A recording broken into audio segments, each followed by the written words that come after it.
Sa kalagayan ng panahon, ito'y hatid sa inyo ng Department o Ministry of Science and Technology BARM. Ito'y pinamumunuan ni Minister at Member of Parliament Bailing Mantawid.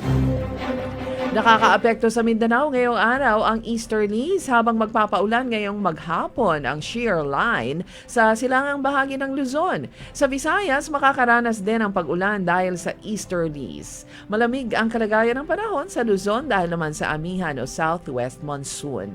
Sa Mindanao, mataas ang tsansa ng pag-ulan sa malaking bahagi ng mainland Mindanao dahil sa easterlies. Ngayong araw, mainit ang panahon pero makapal ang ulap na posibleng magdadala naman ang pag-ulan sa hapon o gabi.